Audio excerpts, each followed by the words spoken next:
packed hall of, and I'm sure you're sat much better and more organised and sat up straighter than the children who are normally here, so that's all brilliant.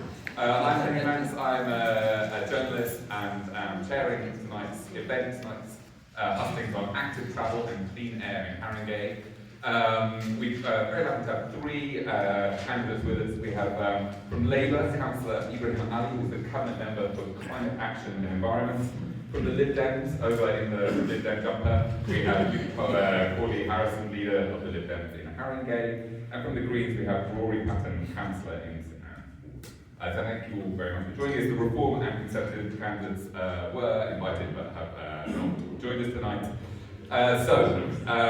Some housekeeping first of all. The fire exits are where the fire exit signs say they are. The toilets, if you need the toilets, are through that door and turn right.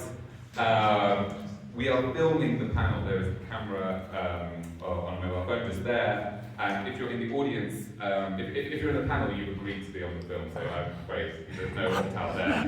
If you're in the audience, you've also agreed to your audio being used. You're not on the video, but if you object to that, I think you can speak to someone, can you? If you object to the audio. Well, then don't speak. Don't speak, yeah. if you object, don't laugh if you object to your audio being used. Great. We're going to start off with each of our candidates giving a 2-minute introduction to their approach to active travel and clean air. Then I'm going to ask some questions. Then you're going to have a chance to ask some questions. Who in the audience is also a candidate in these elections? Brilliant, great for local democracy. Please do identify yourself as a candidate if you are, just so we know who you are. And then at the end there's going to be a 1-minute wrap up, and then we're all going to be free to go home around 8:30. Great, so I'm going to ask Rory to start from the Green Party. Hi everybody, it's great to see some people out here tonight, and obviously thank you to the Haringey Cycle Campaign for inviting us all. I mean, really. Could you speak up a little bit? Oh, is that better? Yes. Oh, I'm going to have to do that karaoke style. Okay. When we were at our manifesto in the Green Party, we started by asking a simple question, which is who owns our public spaces and how are they used? And what we found was more than half of us don't own a car, but nearly 80% of our public spaces, i.e. our roads, are dominated by cars. It became really clear to us that the current status quo is totally unequal. We want streets where everyone feels safe and confident to ride a bike with your five-year-old in tow, where elderly, disabled people can get around without issue or having to go out of their way to find a safe crossing. Streets that are quieter, more livable, where we can retake our roads for play, for nature. Streets that facilitate more affordable, healthier travel, where people don't feel they have to drive because it's safer or more convenient. Which is why at the heart of our plan for Haringey, we believe the council must pursue strategies that fundamentally lower car journeys and car usage. 105 people are killed and thousands more are injured every single year, and we have to recognise that this is a consequence of design, not of poor driving or individual actions. Any other mode of transport, if it was trains or if it was planes, if 105 people were dying every year, the whole sector would stop, and we would actually be looking at and investigating why that's happening. But we don't do that with cars, we just kind of accept that it's inevitable. So, we're going to push forward and work with TfL to deliver a joined-up cycle network, which includes a north and south route and east and west route, and TfL strategic corridors. We're going to deliver more pedestrian crossings and safe junctions, wider, safer pavements to tackle permanent parking on pavements, side road zebra crossings, and obviously expand our LTS to make sure that fewer people are driving cars. Because fundamentally for us, this is about saving lives, it's about making sure that transport is affordable for everybody, and fundamentally about tackling the climate crisis. Thank you.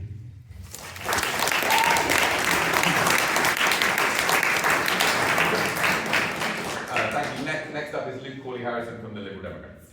Thanks, everybody. Thanks to everyone that's organised tonight and everyone that's come along to hear from us. So obviously we know that Haringey has been a bit of a black hole when it comes to many of the issues that the groups involved in organising tonight's event have been championing. I won't go through the list of the problems, but it's worth noting that many of the good things in our borough were actually called for by our Lib Dem group first. LED street lighting, school streets, borough-wide 20-mile-an-hour speed limits, EV gully charging, declaring a climate emergency. These were all Lib Dem campaigns or council motions initially rejected by Labour and then claimed as their own later. In fact, we commonly speak in the council chamber when raising our proposals to Labour that we know you will reject this today, but we look forward to you bringing back it as your own policy in a year's time. But as Lib Dems, protecting the environment is one of our party's core principles, as is ensuring that everyone is able to live a healthy lifestyle where they can thrive. This means creating a borough that is safe and accessible, clean and green, and allows our residents to live their fullest lives. Our manifesto for a Lib Dem run council, which is by far the most detailed of any party in Haringey, sets that out. We prioritise improvements for pedestrians in a number of areas, from widening pavements and carrying out a massive rollout of side road zebra crossings to new wayfindings that include walking times, engaging art-filled school walking routes, alternative footway surfaces to create pathways to allow pedestrians to discover new areas of our borough, such as green spaces. And we want to be at the forefront of creating a walking revolution here in Haringey that other authorities aspire to be like. We want to supplement that with safe cycle routes across the borough, something which Haringey has always lagged behind our neighbours with. And with the arrival of dockless bikes, we are seeing a complete change in the demographics of those cycling in London. But to far too many, Haringey still feels too unsafe. And that's not fairness. It encourages no one to cycle here. We want to tackle the levels of toxic air across our borough, first by tripling the number of air quality monitoring stations and gather real data on what's going on. Sensible improvements for a dramatic difference to our borough.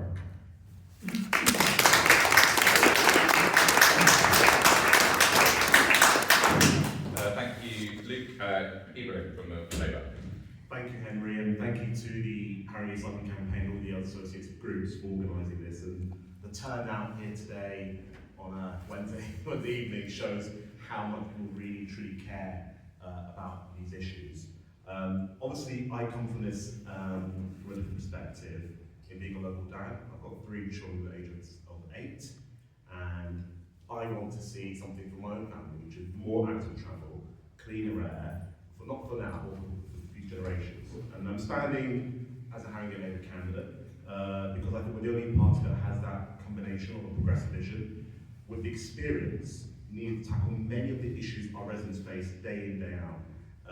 And I think a lot of the issues here touch on the issue of the climate crisis we're facing, cost of living, and so on. But I think one thing I will push back on is that it is easy to pick out issues, but it's much harder in the issue that I occupy to find a solution that works for everyone.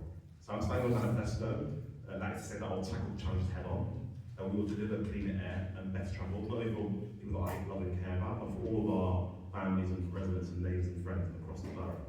Now, when it comes to the work that we've been doing for the last 4 years, I'm proud of the record that we've delivered. I remember being a new candidate in 2022 and having a single school street in my entire ward, not one. We came from a very, very sort of low base to now in 37 across the entire borough. Our ambition is to grow that to 50. And the last 10, hopefully maybe Luke can help me and Roy can help me encourage our private schools in certain parts of the borough to join the School Street Revolution, because they'll be the hardest ones to try and tackle to get up to the 60. And when it comes to cycle structure, obviously my manifesto is very clear. I want to spend the next 4 years of the administration focusing on saving cycle lanes on the most dangerous roads, on the main roads. And I want to see works either underway or completed on those key roads by the end of the next election. And there are detailed plans for key roads published in part of our sort of streets for people's investment plan at the end of this year.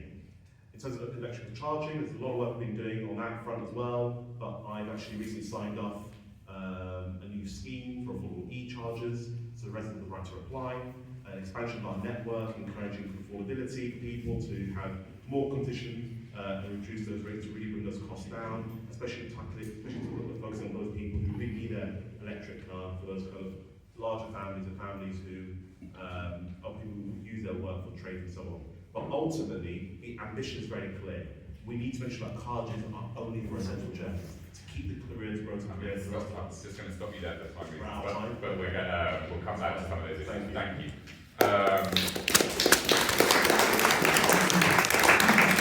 And this see people walking into the audience rather than walking out of the audience. Risk of this meeting. Rory, can I turn to you with a more precise question on cycle infrastructure? Haringey has been building cycle infrastructure more slowly than most of its neighbours for years. Camden has built 15 miles of protected lanes, while Haringey has built just one.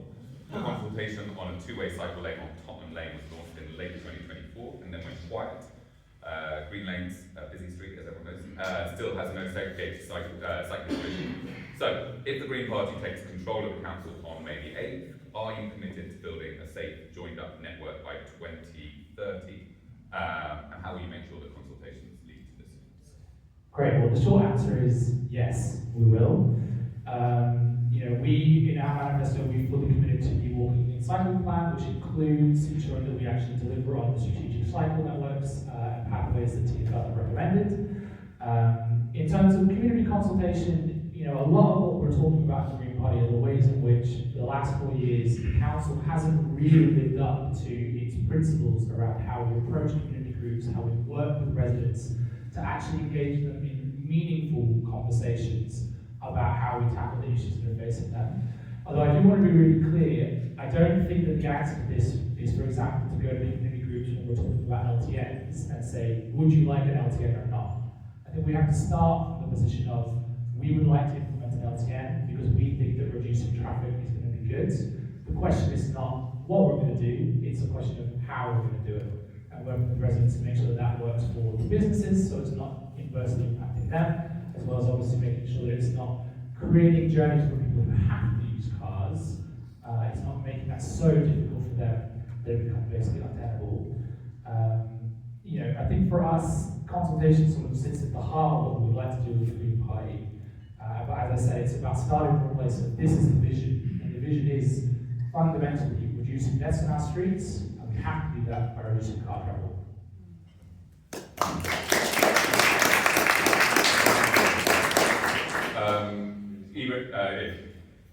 Even if I come to you on that. Oh, sorry.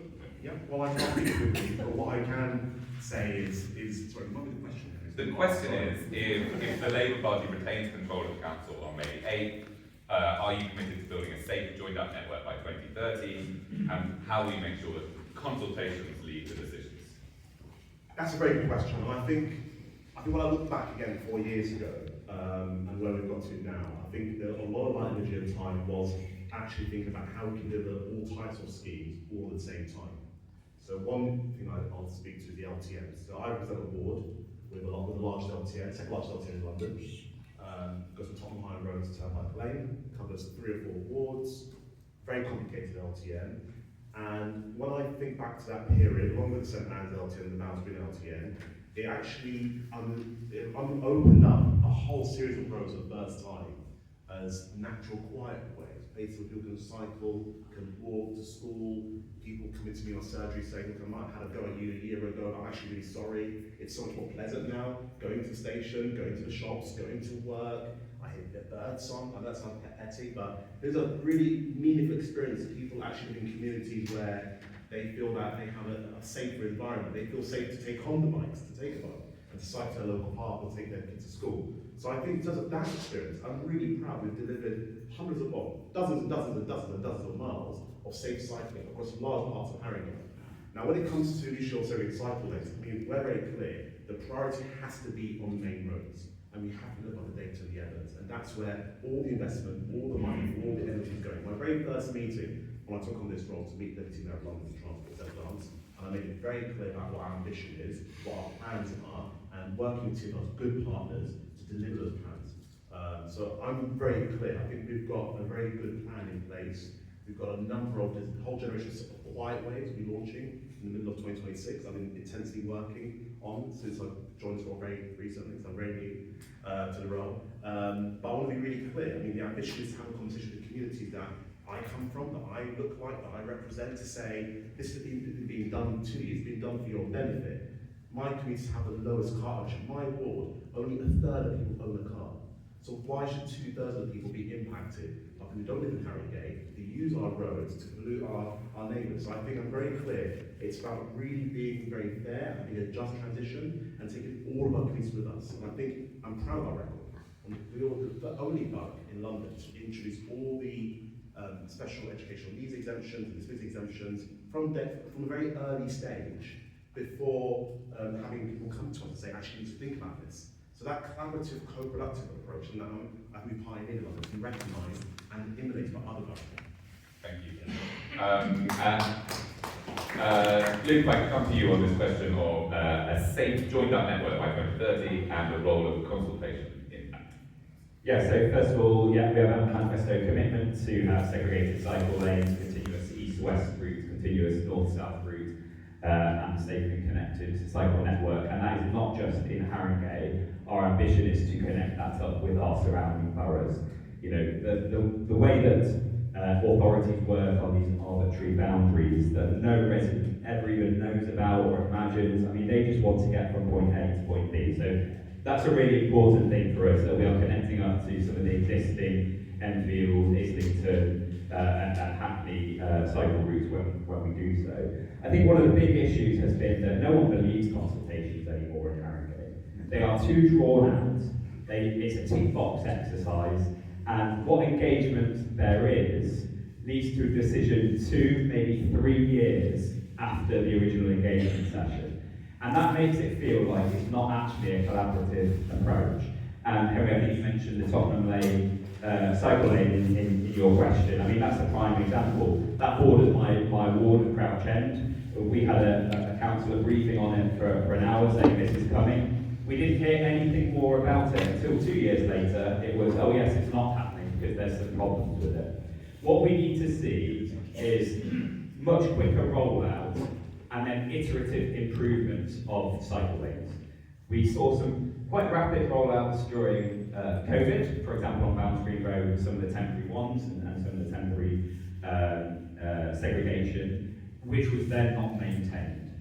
We need to be working with residents to put things in the ground within months, so they feel part of that immediate journey, and then improving and iterating, and then connecting, building on them, you know, a mile at a time, and build the next bit, build the next bit. Because at the moment, people feel so disengaged of Haringey's consultation processes that they just don't believe it anymore, and we've got real work to do as a new administration to change that culture. But we're up for that fight. That's what we believe is right and what we believe is fair.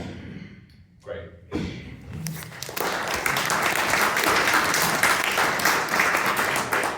Thank you all for sticking to time. A second question from me, and we will come to the audience after these questions. Analysis by the charity Possible found that in 2023 there were 111 severe or fatal collisions in Haringey. So across the borough, the 20-mile-per-hour limit is routinely ignored. In the Netherlands, this apparently would be treated as a failure of street design, not just driver behaviour. Where people regularly drive too fast, the street is redesigned until they don't. So, if I can start with you, Ibrahim, what specific measurable steps will your party, Labour, take to treat every collision as a preventable public health failure and redesign Haringey's most dangerous streets so that speeding and collisions become physically difficult? And what will you deliver in the first 6 months? On that last question, actually, one thing I can say in the first 6 months is that we're looking in particular at a number of interventions on green lanes to do with collisions and junctions on green lanes specifically. If I think back in the last 4 years on green lanes specifically, we've had 79 people who were injured while walking, 83 were injured while cycling, and 177 were injured while on a motorbike. And that's completely unacceptable. No one in the borough should be injured while going about their business, especially as a pedestrian, which is at the apex of our priority in our walking cycle action plan, as well as a cyclist.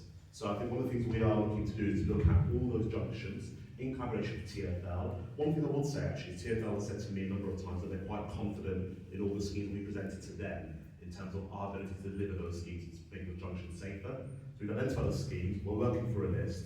Like I said, next 6 months, greening is definitely one of my top priorities because we've got some advanced designs and a lot of work's been gone into it. We've had feedback from TfL buses and Transport for London, and they are very happy with what we're proposing on a number of key junctions along green lanes. But there's a lot of issues we're struggling with in terms of the TfL network, the TLRA as it's called. I represent the ward that goes, the A10 goes through it. We've had a reduction in speed limit, 20 miles an hour, on the A10 Bruce Road, the Roundway, and I think as well on Archway Road. And our campaign has been very clear. We need more power as a local authority. One of the things that happened in the last coalition government was that Eric Nichols in the Localism Act got rid of the power to have speed cameras. So local authorities cannot apply to have a speed camera independently. You have to go through this very arbitrary, complicated process, very convoluted and not very democratic. So one thing that I'd love to see is those powers be returned to local authorities, because we know best, our communities know best, where the issues are, or where the priorities when it comes to speed and collisions. But to be very clear, it's a real something that we're committed to. The Netherlands got its Vision Zero, which was to end all deaths or collisions on London's road by 2041. And that's something that we are definitely signed up for. We're well on our way to actually redesigning a number of significant junctions. Green Lanes is an example. We can list a number, but I think that was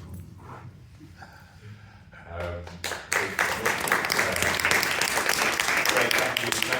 If I come to you, Rory, for the Green Party.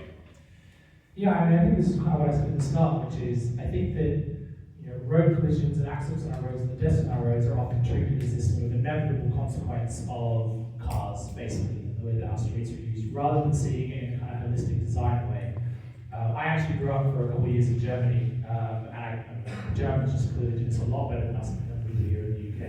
And at the heart of that is a process through which every time there was a collision, I remember this happening outside my school, it wasn't just a police issue, the local government came in, there was a review, the school was consulted, and actually changes were made to the junction in question that was outside my school. So I would say as a first kind of like measurable thing that we would be looking to do as the Green Party, we would want to be making sure that when there are collisions, when there are accidents, and when there are deaths, the council is actively getting involved in and calling inquiries for and looking at where and why that has happened and making those kinds of interventions.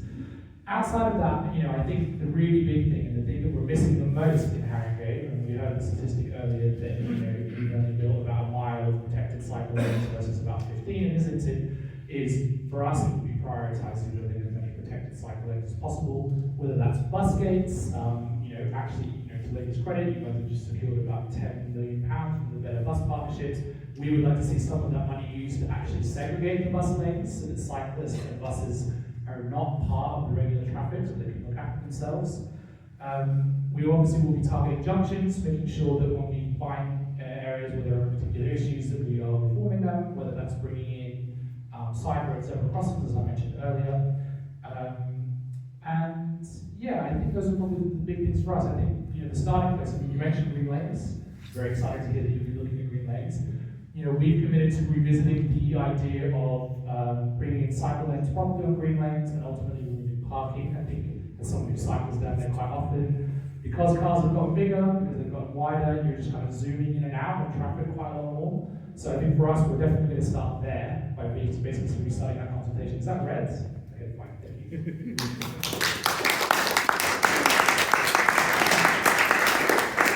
I love the idea of a footballer doing that, of being like, oh, is that red? Oh, I'm off. No complaints at all about that. Doesn't happen regularly. Luke, for the Liberal. Thanks, yeah. So during 2018-2022, I was actually part of the London Road Safety Committee as part of my role as a councillor. And a big part of that was progress on Vision Zero. And we're just big subscribers to Vision Zero.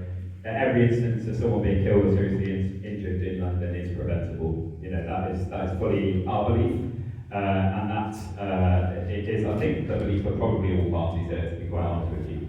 That doesn't mean that everyone behaves correctly on the roads, obviously. A big thing for us was bringing the 20-mile-an-hour limit. We're glad that it's happening. It's taken an awfully long time to get here. I remember us putting in an inquiry about 4 years ago and it being dismissed by the council that Priory Road should stay as a 30-mile-an-hour road because it was safer. I don't get it. I still don't get it 4 years later.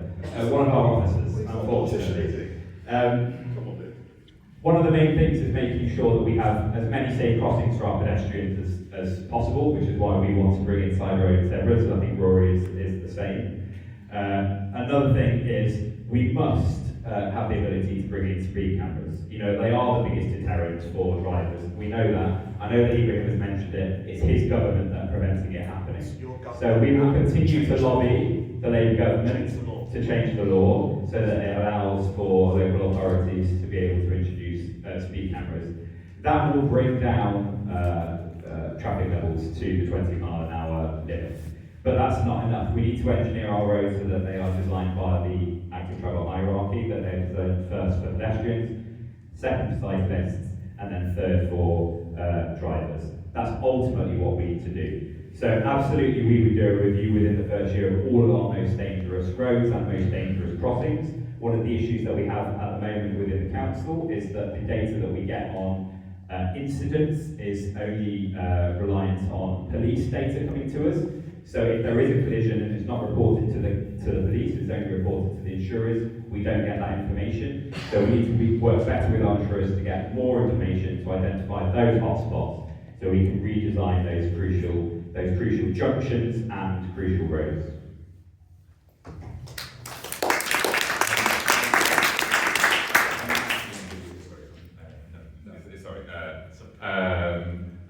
Sorry, I'm actually going to go back to Luke and give him a chance to answer the question first for the next one. But do store up your rebuttal, and I think people are getting a clear sense of where people stand.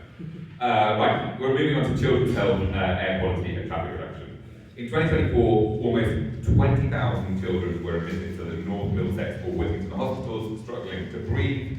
Air pollution in the whole of Haringey remains far above WHO guidelines, and the main source is road traffic. The Mayor's climate pathway requires a 27% cut in car miles by 2030. Traffic has been rising every year since 2020. So, what impactful steps will your party, the Liberal Democrats, take to significantly reduce the volume of traffic in Haringey? And how will you ensure the council leader gives it the political backing it needs? Thanks. So I think there's an element of carrot and stick whenever you're trying to do this. So we know that we need to encourage people out of cars, but we need to encourage them into other modes of transport. People don't just stay at home because they don't use their car, right? So we want to encourage more active travel. We want to encourage more walking, more cycling. I spoke about that in my introduction. More wayfinding around our borough, far better paths and pavements for our pedestrians. What we don't have at the moment is infrastructure that is much stronger than driving a car in Haringey. That's what we need to introduce. We need to make it far better to get out of your car and walk or cycle or get the bus or get the tube or get the overground than it is to drive a car. And at the moment, that doesn't happen. So that is the kind of the primary carrot, is to introduce those new methods of safe travel. On top of that, we do need to acknowledge that people are going to continue using cars. And so we need to promote as much as possible the move to electric vehicles away from combustion engines. And that will reduce the amount of air pollution that we have in our borough. We have to do that through a rapid rollout of EV charging, both home charging and fast charging across the borough. We've been too slow on that. It's the 20, it's going to be within probably a decade that all cars are going to be electric here in the borough. And we need to make sure that we are cleaning our air at the same time. So we're planting more trees, we're creating more grass verges, we're creating more pocket parks, we're creating more ways to soak up the carbon in the air. And we need to improve the quality of air in people's homes. There is far too much damp and mold happening at home. There is far too much where air quality in people's homes as a result of neighbours or their own property is not of a sufficient level. We need to be working much faster, much quicker to get into people's homes, repair them, make them safer, and improve the lungs of our children. Would you mind actually repeating the question? It's quite a long one. Oh, I remember it perfectly. Which is, we're talking about children being in this hospital with breathing problems. The Mayor's climate pathway requires a cut in car miles. How will the Greens significantly reduce the volume of traffic in Haringey, and how will you ensure the council leader gives it the political backing it needs? Brilliant, thank you very much for repeating it. Look, I mean, there's so much more to children's health than just obviously having breathable air. I mean, physical inactivity for children is a massive health crisis. It's putting a lot of pressure on our NHS. And obviously every car causes pollution, whether that is its engines or more crucially its braking, and I'm going to talk about EVs in a second. And obviously all these things worsen lung and asthma conditions. And fundamentally, as the question might suggest, the solution here is to reduce car journeys, which is why the centre of what we're proposing in the Green Party is to protect our existing LTNs and to see a massive expansion in them to get back on the wagon, I think, of actually pushing for LTNs across the entire borough. I have to say, I feel like I'm going to have to bring it up now, otherwise I might not get the chance. It's really disappointing from our perspective that both Labour and the Lib Dems are proposing a full residential exemption.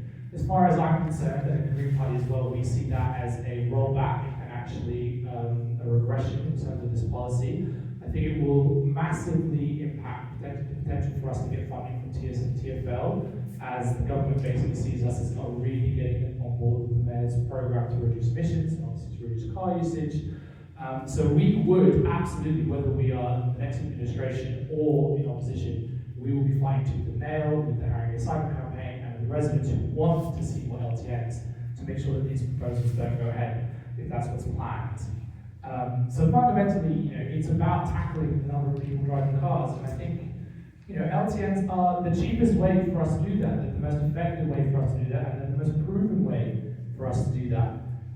So for us, it's really about focusing on the LTNs first and foremost, and getting people out of cars. I think, as you said, obviously that's the stick version of this, and I do think that there needs to be a bit of discouragement for people, and we're talking about people who are travelling maybe 10 minutes down the road to buy a pint of milk. We're not talking about people who actually have to use their car on a daily basis. Obviously, alongside that, we want to make sure that there are opportunities for people to use more alternative forms of transport, and I'll leave it there. Thanks.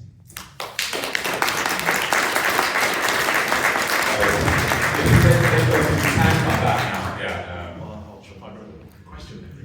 Last question. I think this goes to the heart of inexperience. I think when it comes to the issue of the LTN, obviously you were not a council at the time this was implemented, so you put them a ringside seat. I was a resident. Okay. But you didn't represent the ward at the time where the LTNs are going in, so you didn't have a ringside seat that I did. One of the things that I did see. Can you hear now? Okay. Can you hear now? Yeah. One of the things that I did see was the transformative effect virtually immediately from people who did not live in Haringey driving through local residential roads. That was so transformative. And I think the lack of analysis the Green Party has, that the main challenge we face as a borough is that we're a through borough. We have people that drive through Haringey, who don't live in Haringey, who are not ending up in Haringey, who are trying to cut time. And I think that's where the deterrent has to be focused on. So that's where I'll differ. When it comes to the issue of, question, Henry, it's so long. The question was about reducing the volume of traffic in Haringey. Absolutely. So I represent the second worst ward in the borough. The ward is probably one of the worst emissions in the entire borough. We have the A10 going through it, we have a number of large B roads. And one of the things that I would like us to see more is how do we actually focus on those families, those people who live on those main roads, who won't be eligible for an LTN, won't be within an LTN. We need to think very carefully about that. We've got a great tree planting program I'm very proud of, very ambitious, very big. We've done a lot of work on our meadows, we've done a lot of work with, we're going to be rolling out new work on schools that are not eligible for School Street because of their location, on green walls, working with partners and the like. But when it comes to what the priority for me is, the priority has to be dangerous main roads. If we roll out LTNs, if we roll out segregated cycle lanes, we will slow down the pace of work. And I think it is, the lesson for me, and my analysis for me, has been, if we spend a lot of time trying to do two at the same time, we won't do it very quickly. So, yes, with initiative brought the LTNs in, we believe in the LTNs, we support the LTNs, they're not going anywhere under Labour, but my priority in terms of time, energy, resource and finance has to be the safe cycling, has to be segregated cycleways. And I think, again, the lack of experience will show you run the council, you can't do both very quickly at the same time. And that's the trade-off. And when it comes to that transition, it has to be a fair transition. It has to be really fair, bringing the people with us. And I think that's the way we've done things in Haringey, very different from other boroughs. Okay, hold on to your microphone, so I can come back to you, Ibrahim, on the last question I had, which was on inclusion, making sure that active travel works for everyone. Millions are spent each year on routine maintenance of our roads and pavements. That money is a chance to make it safer for walking, wheeling and cycling by, say, adding a crossing or dropped curb, protected cycle lane, widening pavements. Several residents have also highlighted that pedestrian crossing signals are missing at key junctions, for example along green lanes, leaving disabled people, children and older residents having to guess whether they have time to cross. How will Labour make sure all the work done on Haringey streets, whether by the council or TfL, is used to make walking, wheeling and cycling safer and more accessible? So a lot of my time is holding TfL to account and being quite robust and actually challenging some of their assumptions. And I can't tell you how many hours and hours of meetings I've been in where TfL say the computer says no, and I say, well, the political will says yes, and we have to do this because Haringey residents want this. So yes, we've got good relations with TfL, but I'm never ever scared to say no to them and stare them down and say, this is not good enough. And I'll give you a practical example. We finally successfully agreed a number of interventions on dangerous junction or green lanes for signalised crossing that do not currently exist. And I cannot tell you how hard it's to fight, really hard, to make sure that the assumption that TfL modelling had, which says, oh, well, council, if you do it this way, you'll slow down this bus journey by X number of seconds. And my evidence has always been, well, my questions have always been, prove it to me, show us the data, show us the evidence, open the books, let a third party transport engineer have a look at this, or our transport engineers look at this. And often that rebuttal, that engagement is needed to get to the outcomes. When it comes to any upgrades or payments we've done across the borough, every single thing we've done that's been identified for resurfacing or relay, we've always introduced tactile crossings so people can actually safely cross and jot down curves. We have a reactive programme, quite a large budget. We've actually signed off for the new round, the last budget, to actually increase that fund to deal with reactive repairs. But obviously, when it comes to inclusion, I mean, one of the things that I'm really proud of, and I'll probably not get timed out yet, is that one of the things we've learned from, again, that fairer conversation of saying that, we believe that climate justice, social justice, we have to involve all of our communities and speak to all of our neighbourhoods. So one of the things we've been doing is going into communities that haven't historically been engaged in from an active child perspective and funding them, supporting them, saying, well, setting up cycling clubs for women, setting up cycling clubs for young children with special educational needs, setting up an cultural cycling club for people who are isolated. So I think those kind of examples are ways in which we tap into all kinds of communities, or people that have been historically not approached or reached out to say cycling and walking is for you. And there are all kinds of ways in which you can engage in this, and not to believe the sort of the telegraph and the standard smears about cyclists and the rest of it. So that's kind of the approach that I've been taking, because we need to take everyone with us on this journey. Thank you. Again, thank you. I should have established at the start this is a pro-Financial Times event. You're welcome to. Luke, if I could pass it on to you. Should we repeat the question? The question is about inclusion and making roadways accessible. Yeah, so I think you also mentioned the finance thing, right? So a lot of spend is going on road repairs rather than other priorities at the moment. And I think that, as an example, one of the issues is just how expensive things end up being in Haringey. For something like a simple crossing, we're talking 60 grand, 70 grand, right? Which is a hell of a lot more than repaving pavement, actually. And it doesn't need to be that way. It doesn't have to be 60 or 70 grand. We could be doing side pavement crossings for 5 grand, right? But we're not doing it. We had a accessibility study on a number of our town centres around a year ago, 18 months ago, identifying all the problems that pedestrians face in some of our main town centres in Haringey.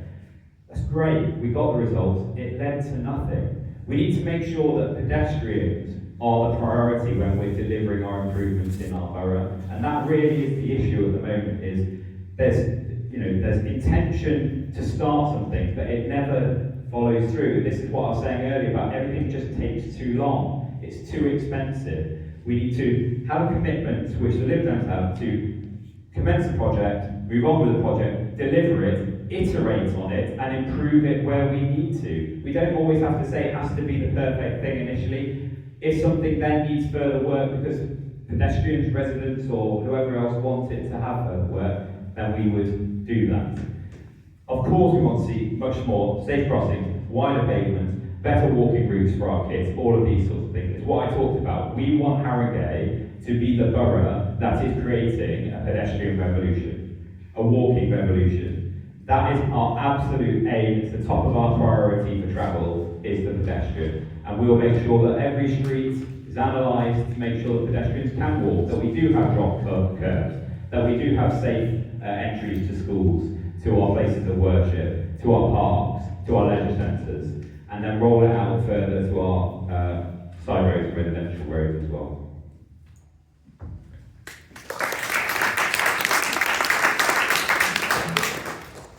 So the question is how we're going to make it more accessible. So I think the starting point for all of this kind of comes back to what I was talking about earlier around our approach in the Green Party, which is to overhaul and to really address the fact that for too many people, as we were saying earlier, consultations and engagement from the council just feels too little, too late, a tick box exercise. Oh, it doesn't roll off the top that easily. So we would be looking to work with our disabled residents, our elderly residents, and the groups who represent them to actually identify what these issues are, to make sure that we're working with them to solve them, and actively listening to it, using places like the Haringey Transport Forum to engage with people on these issues. I'm a massive fan of getting the training in schools. Again, growing up in Germany, for some reason a policeman came every year and trained us how to ride a bike. I have no idea why, but every single kid in my school was riding a bike to and from school from the ages of about 8 onwards. We want to see more funding and more money put towards those kinds of efforts to make sure that kids start cycling early. So as Ibrahim said, we're actually engaging with communities who maybe don't feel that cycling is for them, or don't feel like it's something that they can do. There's some really basic stuff with accessibility around, what I hear on the doorstep time and time again is, I've got a bike, but I live in a flat, and I don't feel like I can use it because I have nowhere to keep it, so I've got rid of it basically. Or I'd like a bike, but I've got a flat, so I can't really keep it. So really pushing for more bike hangers. In Haringey, in comparison to Camden, Islington, we install 1 for every 4 that they install. So some really basic material stuff that we can do to make sure that actually cycling is properly accessible. When it comes to ensuring that our disabled residents and our elderly residents can get around, again, this is something that I've learned a lot from as a councillor in the last year with supporting residents. It's about getting the basics right, making sure that our pavements are even and properly looked after and invested in, dropped curbsides, as we mentioned, tactile pavements as well. And the one thing that probably sets us apart a little bit here is we want to start looking at how we can tackle pavement parking and making sure that people can't block our pavements so that people can actually get around easily.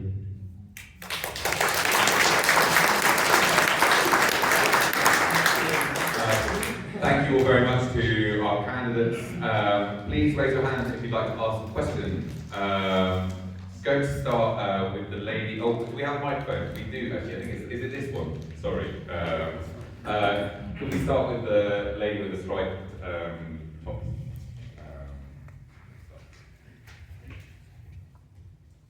Hi, so I'm a mum. I've got 2 very young children, and I just want to share with you an email I sent to very sensitive council in August. There is foul smoke coming into my house from the local restaurant. I'm 17 weeks pregnant, and this is making my chest extremely sore. The response I got from the council, 0.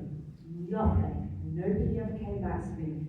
I was 17 weeks pregnant. I was terrified for the health of my child, and I continue to be so. 3:30 today, there's children coming out of school, picking my son up. The smoke on our road, coming down that road, was just horrendous. So it's a question for all candidates. We all need to have clean air, and we talk about children's health. This is really, really important, and it's been something that's been overlooked for years and years. What would you do? We do need to work in partnership with our local restaurants, but we do need to put people above profits. So it'd be really good to understand what each of you would do to help address the challenge.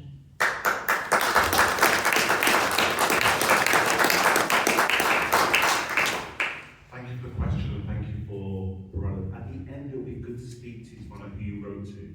Because I'm just curious if it was an officer or a councillor. Because I know if it's a Labour colleague, they would respond to something that serious, especially. It was an officer. Okay, I thought so. I suppose we'll pick that up separately. But again, look, one of the things that my party stands for is that we believe in strength of our common endeavour, we achieve more collectively, we achieve alone. And I think when it comes to issues like this, it is that issue of it being a collective effort and to recognise how we problem solve. And I'm very hyper-focused on problem solving. And I know that this particular issue has been raised both from the ladder and the gardens, and I think I've had Councillor Bella and Councillor Brabazon in the audience who've been very effective in lobbying me when I first took this role on in late January, and something that it's something they've raised on my agenda. So there's a number of things we've done since then. First of all, I convened a meeting with all the relevant agencies involved, so the my pollution colleagues, my public health colleagues, my nuisance colleagues, and the relevant ward councillors to discuss a way forward. One of the things that we'll be doing in the summer of this year is to engage with residents, and residents, of course, on actually how we can actually identify better ways to introduce new mitigations.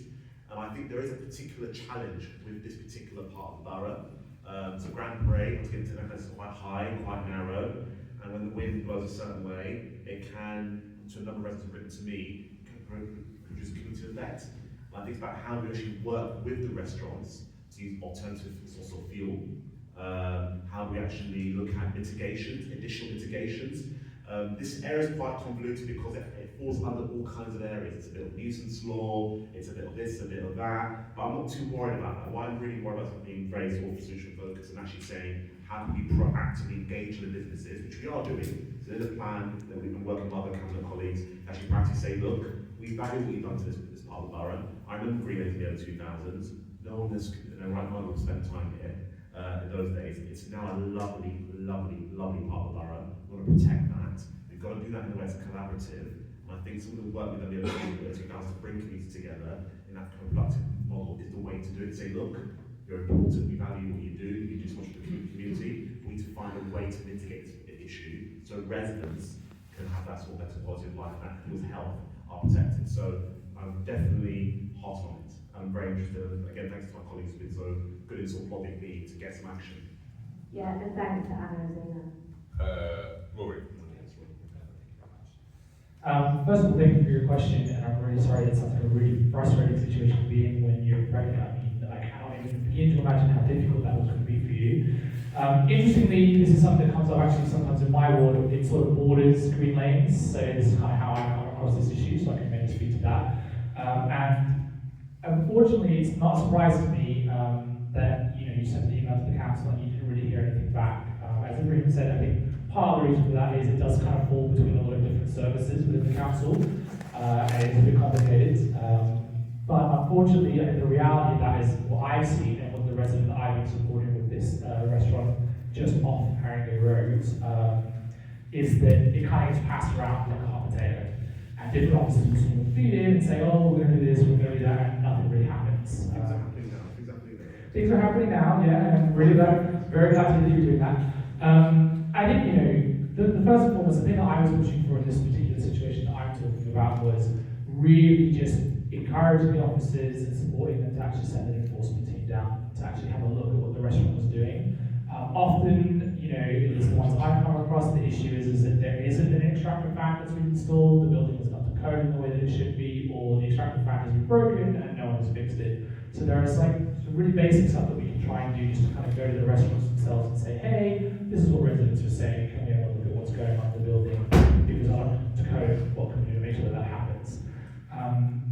After that, I think fundamentally, this is an issue that is going to take community work. As I said already, it's going to take a lot of time and effort to work with businesses to make sure that they have the resources that they need to continue to stay open. I don't think anyone here would like to see those shops closed, but also at the same time, obviously, bringing the resident voice into the room and making sure that residents are heard in this process as well, so that we can actually tackle these issues together. And I think fundamentally, this is about just having, and it sounds like you have had that with some of your councillors, hard-working local councillors who are going to listen to the issues and intervene when they can.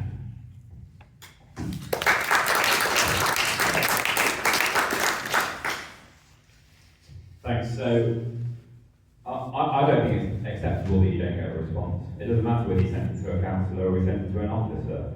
And I think there's two issues here. That happens all too frequently. That people send inquiries in, complaints in, feedback into the council, and they hear nothing back at all. And it is not for you as residents to have to work out which department you should be going to get a problem resolved. That is for the council to sort out. We have one council to contact and one council to resolve an issue, and that's how everyone should be treated. And the culture of engagement with residents on issues needs to completely change.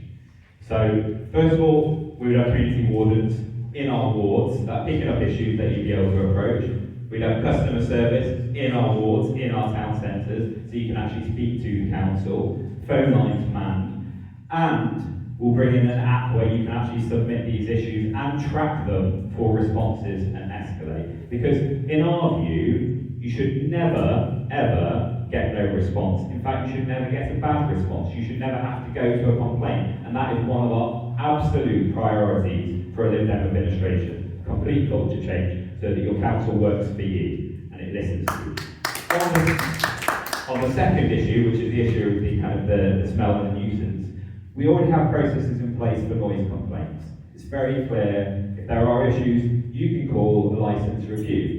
And a business, a premise, whatever it may be that is creating that problem can have their licence withdrawn. Now, I'm not saying it's as simple as that, but we should be having similar processes in place for things like smell and air pollution complaints, whether that is from a restaurant takeaway or actually from residential homes as well, because that can happen right across the borough as well. That process should be very clear, should be a policy, it should be for residents to be able to raise it, and if necessary, for the business to be forced to introduce filters, extractors, or whatever it may be, in the same way that they are forced to introduce acoustic resolution measures if they get continuous noise complaints.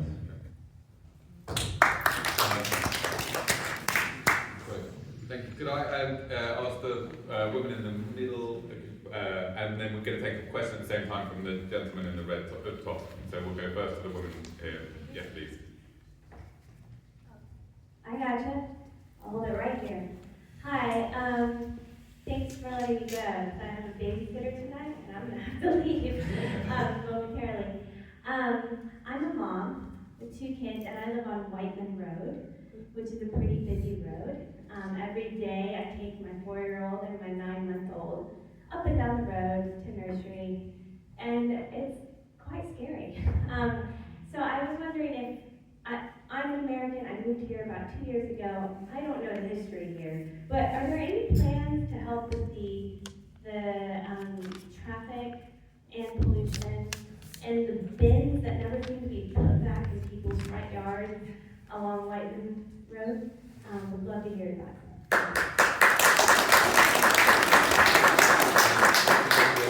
Can we take a question at the same time from the gentleman? Thank you. Can we drill further down on the issue of low traffic neighbourhoods, please? I'm wondering whether the present layout of low traffic neighbourhoods is satisfactory. Does it need to be expanded? Does it need to be changed? Does it need to be reduced? Do we need new ones?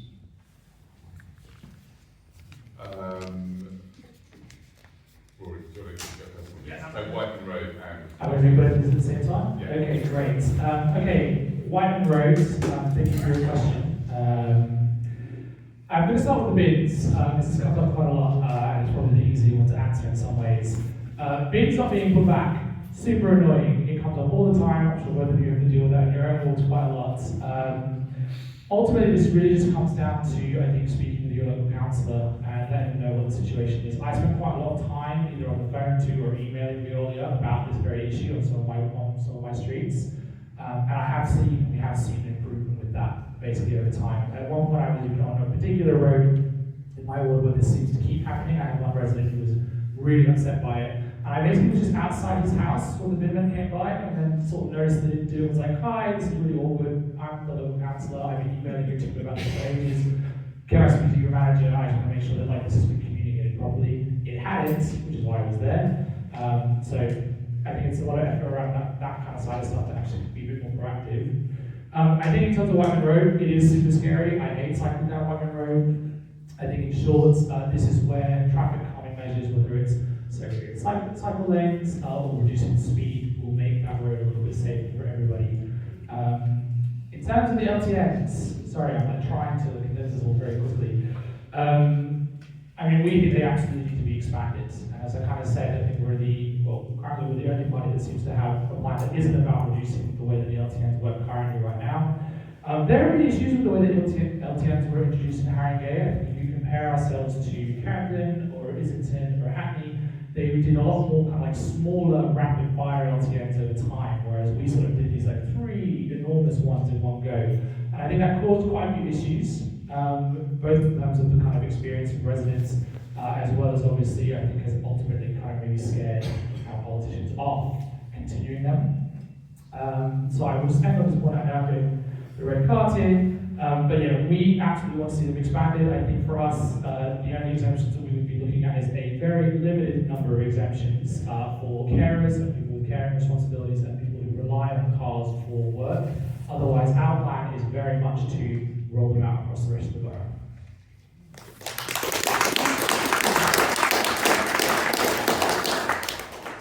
Thanks, yeah. So on the bins, the policy is that no bins should be on pavements. So if they are on pavements, as Rory said, do raise it with the councillors who should be able to get it resolved. And if it's a continuous issue, then the properties might have to move away from having wheelie bins, but hopefully it will come to that. I think on Wyman Road, and LTNs kind of touch on the same point. I mean, certainly we would look again at the Haringey ladder plans for an LTN of the area.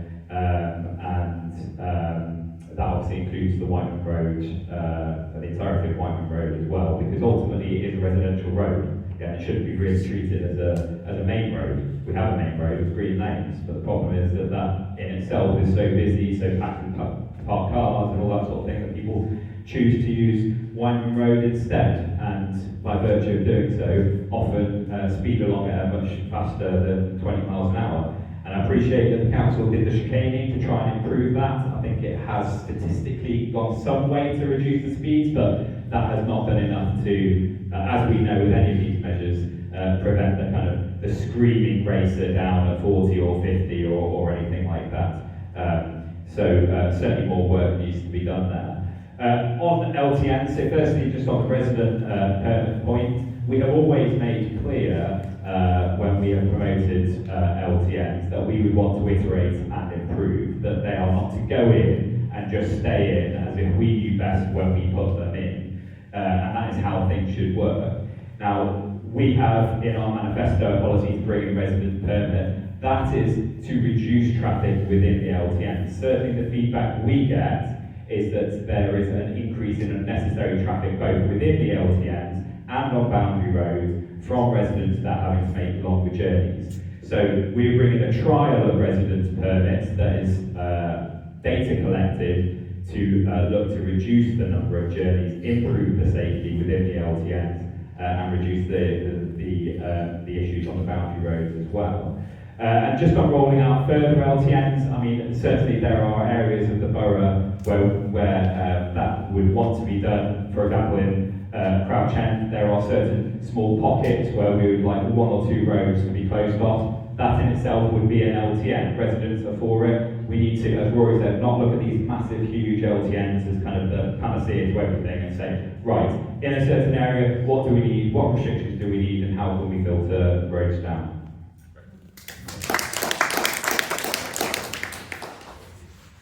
Thank you. What was the question? Sorry. Wyman Road, LTNs. Okay. So those of you who lived in the borough around, what was it, 2014, 2016, we had Thames Waterworks on Whiteman Road, and we had it closed for about a year. And it was almost like a mini Brexit referendum. Half the borough loved it, half the borough hated it. Living Whiteman Road, being depends what side you were. So we've had examples in this area. We've actually closed Whiteman Road and what the impacts were. What I would say is chicanes was the solution proposed at the time. I believe it's dealt with some issues, but not all. And I think that's being very honest about those Wyman Road. Obviously, my predecessor launched a ladder review. That's ongoing at the moment. I'm actually trying to expedite that very rapidly to see what more we can do in terms of interventions in the area. But when it comes to LTO, just to be clear, I mean, obviously there are parts of the borough where we are already conducting engagements. I launched the exercise in the Tottenham Hill Northern Park area for a travel review, looking at filtering. So filtering is definitely something that we are happy to do and will do upon request. I've had requests from my ward, from Hornsey, from many wards in terms of filtering. So that's something that we are doing. But when it comes to the LTN, just to be clear, we deliver the LTNs. We roll out the LTNs. kept the LTNs. They're not going. They're safe on the Haringey Labour. We're committed to the LTNs. The data shows that it worked. The data shows that they have improved outcomes for people in the LTN and outside the LTN. What we are proposing, and Haringey's been very clear on this, is that we're not doing this in a sort of hard-headed way to say we'll never ever tweak anything. So when the first consultation ended, and I don't know if it was my consultation, but we do consultation when it comes to LTNs, we've got to get it right. We actually spoke to us and said, well, how's it been for the first 18 months?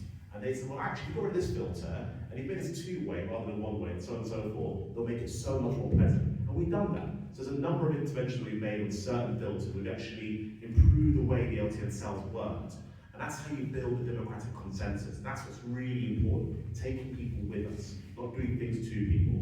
And on the issue of the bins, very quickly, we're one of the very few boroughs in London that actually provides a service where the bins go back to your front door, which I'm very proud of, the work we've kept. But we also provide an assisted service as well. So anyone who has any disabilities, or any special needs, or anyone who needs or anyone older age who can't move the bin themselves exactly to where it belongs, get in touch with the early because they should be providing that service for you. And that's something that your ward councils can pick up. Thank you all very much. And of course, if you find Wyman roads scary and you're from America, then clearly there's a problem. But I hope you're not. Brilliant. Okay, look, we're almost out of time, but I think what we should do, because it's so good to hear voice from the audience, is should we take 3 very quick questions, and then if you have chance in the summing up to, and we'll back it out just to give a very quick response. But it's so nice to hear from people in the audience. So, can we go to this lady in the front, the gentleman just behind her, and the gentleman in the front as well? So you've talked about carrots and sticks, but none that I can see that are like directly in conjunction with each other. And I just wondered if any of you have any plans to encourage people to get out of their cars by directly giving them something in return, like free transport, or like an electric cargo trike, or something that actually replaces the car and gives them an immediate solution to giving up their car. Great. And the gentleman just has. Hi, yeah. I live on Gardens. A group of us there, we ran a petition recently, had around 689 to remove parking on the green lanes. So, massive support for it.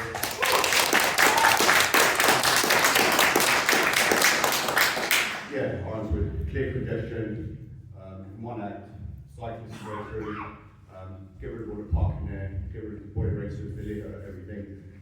Sent it to a number of councillors, at least 2 were in the room tonight. Didn't get one response, not one response from Labour. Now someone who lives just up 3 lanes, got 3 young children, I see them response now, and they're just pumping all that mess out.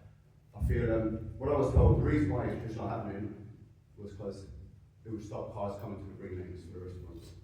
So my question is, what's more important, residents or a select clique of restaurant owners? Getting rid of and the gentleman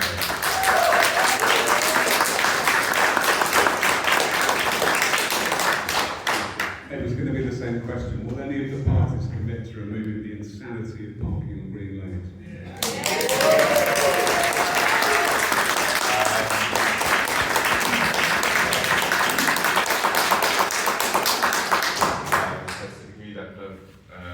So you've got two questions. One about an immediate incentive. If people give up their car, can they get an immediate thank you? And 2, can you get rid of parking on green lanes? Is the other question. And put cycling infrastructure in. So they're all very good questions. I wish I had that power to give free transport. I don't sadly, as the Mayor of London. One of the things that we are doing, looking at very carefully, is how do we actually incentivise affordable electric cycles for people. So we're looking at targeting small businesses. You can switch to cargo bikes. We're looking at children and actually setting up networks with the school communities, in the school planning place area, see how they can pull their resources together. I've done it in my school in Risley. It works really well, and we've seen a lot of people just don't take the bus or the car to school anymore, and they take bikes. That's great. Mum, dad, the kids, all the rest of it. So, and also our new generation of Renaissance of school streets in the borough has helped facilitate that cycle. So definitely, but when it comes to affordability, obviously our job is to lobby. So I sit on London Council on behalf of Haringey with my other counterparts from the political parties, and it's about making sure we keep things to keep transport down. So we were very successful in keeping the freedom pass as it was. There was an attempt to sort of change that. we were quite successful. So there's things that I do when I can to keep transport cheap and affordable when I'm at that table. But definitely it's an idea we need to sort of lobby and think, how London, how do we incentivise some sort of scrappage scheme? That was a great point, you know, give up your car and leave some cash back and see how it goes for a year. So that's something to explore. When it comes to green lanes, I'll give one anecdote, but I'm running out of time. You don't want anecdotes, we want action. If you've got any actions in your life, I'd love to know. Now, when it comes to my experience, I'm sorry. when it comes to my experience, well, you have to be able to keep you back. I'm very fair at that. If you can't give it, don't take it, or vice versa. So when it comes to green lanes, I took the 29 bus, I think it was, from Warren Avenue, Warren Street to Wood Green, because the tube was running that day. And the journey was so quick between Warren Street and Manor House. The minute it got to green lanes, it took longer to get to green lanes than between green lanes and Wood Green. It took the entire journey for me to get to Warren Street. And that was during Easter. There's no schools, there's no holiday, there's no rush hour. So it shows there's a genuine problem with green lanes. We have to do something about it. Now, my concern actually isn't the car parking, if I'm being honest with you. I think that's, in my mind, not contentious. One moment, let me finish my point. My personal view is that I'm not really worried about vehicle parking on green lanes. It says that's the hardest thing to deal with. I think the hardest thing to do with green lanes, just being very candid here, is how do you get and receive deliveries? I think we need to find a way of doing that in order to free up the road space on green lanes. Very easy. Sorry? You're given 3 planning permissions and 3 more kebab shops. All right. So, well, that's not answering the question, is it? So that's my. I can solve that problem. Can we? That's time slot. Oh, can we not get too rowdy just towards the end of the meeting? So let's give you 15 seconds, 20 seconds to finish your answer, and then we'll take the other candidates. So I think that's the thing we need to tackle, is that how do we make sure that vehicles can get in and can get out, and don't impact residential streets, and actually keep the road clear. It's not about the paying state parking that I'm concerned about. It's more like the vehicle heavy goods. Rory, can I ask Rory, can I ask you to sum up your views on whether there's an immediate incentive that the council can offer people for giving up their cars, and secondly, whether you and the Greens would get rid of parking agreements? Yeah, I'm super quick, because I know that we are running out of time and have to be acting pretty soon. In terms of the carrot and sticks and sort of bringing those things together, I mean, as Ibrahim said, I think we would all absolutely love to have the powers in the local council to bring in free public transport. That is Green Party policy nationally, and our assembly members and our MPs are working very hard around the clock to push for that campaign. Many of our candidates have signed up to the free public transport campaign here in London as well. It's something that I've personally been involved in a previous life before I was a councillor, when I was much cooler. It's something that is really important to me as somebody who basically just does everything with public transport. I mean, I walked here, I'm going to take the bus home. That's how I get around most of the time, unless I'm brave enough to go and buy it, which is every other day sometimes. Parking on green lanes, it's super easy for us to answer this. Yes, we would look into getting rid of it. Obviously, we need to work with businesses and with residents to make sure that happens in a way that isn't disruptive. I'm not really sure about this idea that we can't do it because of deliveries. I mean, fine, but Camden High Street was pedestrianised recently. They seem to have figured out how to make sure that businesses can still get their goods there. Whether the council do this is something that we can do.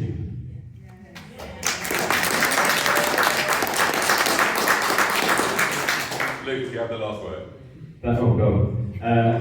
Just on the carrot, I mean, the elephant in the room that no one's mentioned is the council is bankrupt, right? Labour's bankrupt the council, 84 million they're having to borrow this year, and an interest rate of 5.5% every year, 100 million next year. So we would love to do a load of things, but we have to be fiscally responsible, because if we are not running a council fiscally in a fiscally responsible manner, then your services will continue to deteriorate until the government steps in and runs statutory services. So yes, I would absolutely love to offer some kind of incentive scheme to people to do so, some kind of local scrappage scheme or whatever. But at the moment, we are just not in a financial position where we are able to do that. It seems like only the Lib Dems are taking that seriously. I would say though that with the demise of Zipcar, there is an opportunity because with new developments, particularly car-free developments, the council will force developers to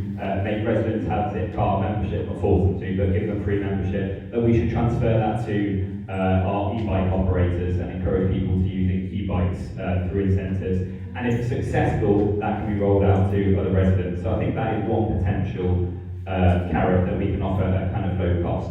Just on green lanes, look, this needs a holistic look. We talked about cycle lanes on green lanes. There's many issues on green lanes, right? So the whole thing needs looking at in one round, and that includes the removal of parking. But it also includes the implementation of cycle lanes. It also includes looking at dangerous junctions, Copenhagen crossings, more pedestrian crossings.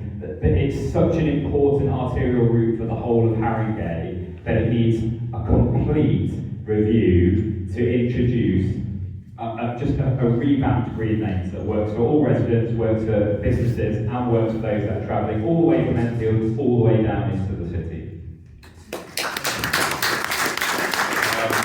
Brilliant. Thank you all in the audience for sitting through that and for your excellent questions. Thank you to everyone for organising it and for the school for hosting us. Obviously, it's great to see the passion these issues arise and of course there's some knockabout on the stage as well as between the stage and the audience. But I think, at least from my perspective, having watched the House of Commons for a lot of this week actually, so I think that you have heard three people set out articulate visions, different visions for what active travel and clean air means. That should hopefully make it easier to make up your mind if you're on the fence. Thank you very much to our panelists. Have a good evening.